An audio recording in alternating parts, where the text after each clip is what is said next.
I found this quote by a 19th century novelist, Olive Schreiner, and she said, "Has the pen or pencil dipped so deep in the blood of the human race as the needle?"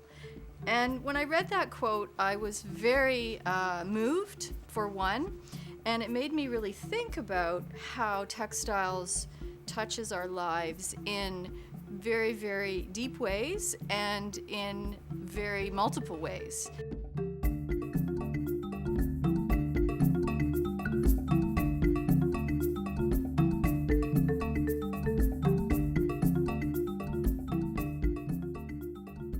I've been attracted to it since I was a kid. I've always been working with textiles and fabric and yarn. I worked in the fashion industry for 2 years, and I just wanted to develop more techniques on manipulating fabric and designing my own fabrics. And my studies were they're sort of narrow in the world of fashion, and I knew I was interested in that, but I was really missing something, and I was missing something about being able to really get hands-on with the fabric and do what I wanted to do and be able to create the things I saw in my head.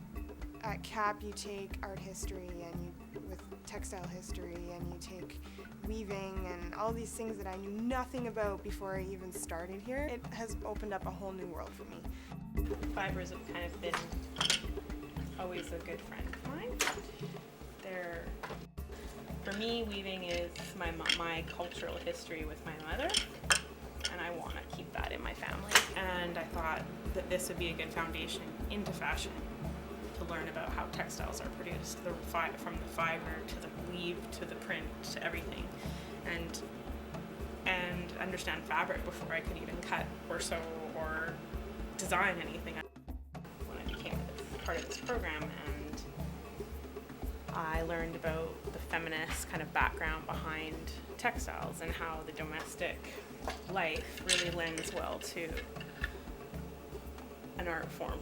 And it gives people like you and I, who live in Western civilization, immigrants coming from all over the world, kind of an identity as a woman.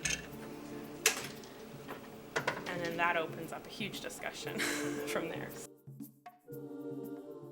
We look at textiles and we dismiss them as being ordinary objects, and they aren't.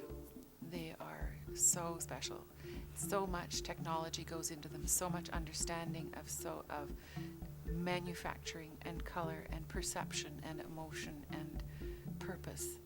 It's almost like a meditative, self-healing thing for me to be creating pieces that represent my history and my culture and my background. That it is a very comforting thing to go out to the country and to be in nature and to be surrounded by fields and animals and all those wonderful, beautiful things. I express that through more textural-based work and inspirations coming from the sounds and the sights and the smells and the touches of the rural community and how comforting that is. People, when they look at it, it's also some sort of weird, familiar attachment, emotional attachment that they might have, and they might not associate it with the rural life, they might not associate it with farming or that sense of community, but I do, and that's what I want to portray.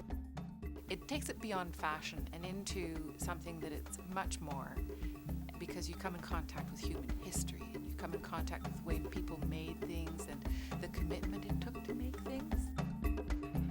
I would like everyone to know that every textile that you wear is handmade. Machines like this help a human make a textile, but everything is handmade, and it's just that it's hidden from it's all kind of hidden, like a car's motor is hidden under a hood.